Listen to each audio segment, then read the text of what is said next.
Before us stands the Church of Saint Cyril and Methodius in Karlín. This is not just an architectural building, it is a place of prayer, silence, and human hope. A place where people came not only to look, but to ask for strength, peace, protection, and light in the difficult moments of life. The church was built between 1854 and 1863 in the neo-Romanesque style. It was consecrated on October 18, 1863, in the year of the 1000th anniversary of the arrival of Saints Cyril and Methodius among the Slavs. Cyril and Methodius were not only historical figures. For the Slavic world, they became symbols of spiritual awakening, language, faith, and the light of knowledge. That is why this church in Karlín carries not only the beauty of stone, arches, and towers, but also a deep spiritual memory. This is a large three-nave basilica. Its towers rise high above the Karlín district, as if reminding us to lift our eyes above the worries of everyday life. When we enter, the space immediately changes our sense of time. The high arches, the light, the paintings, the silence, the sound of the organ, and the voices of the choir create an atmosphere where the city seems to remain outside. Now we will enter this sacred place and see it not only as a historical monument of Prague, but as a living space of faith, beauty, and inner silence.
Before us stands the Basilica of Saint Ludmila in Prague's Náměstí Míru. This is one of the most recognizable churches in the Vinohrady district. Its two tall towers rise above the square like two hands folded in prayer. The church was built at the end of the 19th century at a time when Vinohrady was rapidly growing and needed a great spiritual center. Its construction lasted from 1888 to 1892, based on the design of architect Josef Macher, one of the most important masters of Czech neo-Gothic architecture. The church is dedicated to Saint Ludmila, one of the most important figures in Czech spiritual history. She was a princess, the grandmother of Saint Wenceslas, and one of the first Christian saints of the Czech lands. Her life is connected not only with history, but also with faith, sacrifice, and martyrdom. According to tradition, Saint Ludmila was killed because of the struggle over faith and power. For many people, her name became a symbol of quiet strength, faithfulness to God, and the spiritual protection of the Czech nation. When we step inside, Náměstí Míru remains outside, and before us opens a different space, a space of faith, beauty, holiness, and silence. Now we will enter the Basilica of Saint Ludmila and see it from within.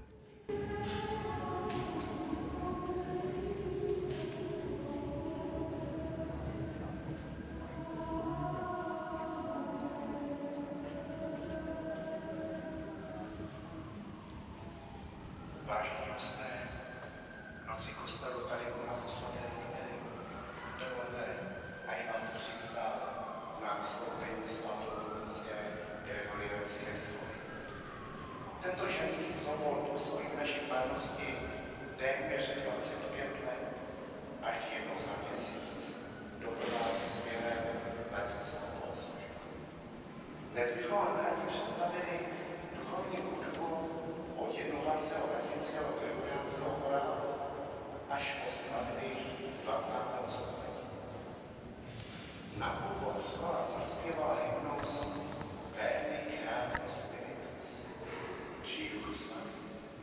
který pochází asi z 9. století. A protože se letošní noc kostelů koná jenom jednou po slavnosti seslání Ducha Svatého, bude nás svatodušní tematika provázet celým programem. První blok skladeb začíná krátkou ukázkou ambrosiánského chorálu spjatého s především vstupem katolického obřadu praktikovaného v Bélanské arcidiecézi.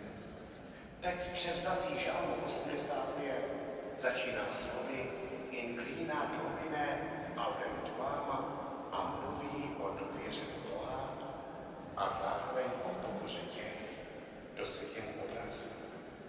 Následuje dvojhlasá velmi archaická skladba Cumti potens genitor Deus, snad z 11.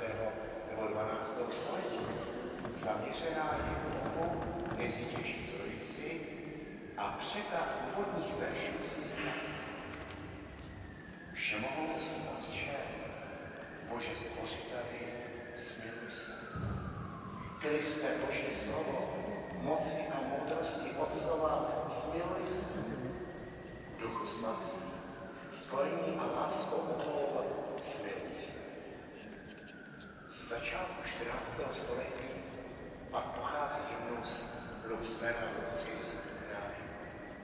Byl zapsán v klášteře Benediktínek svatou Jiří na Pražském hradě a oslavuje svatou Ludmilu, patronku České země i naší baziliky.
tradici kostelů nepostačí.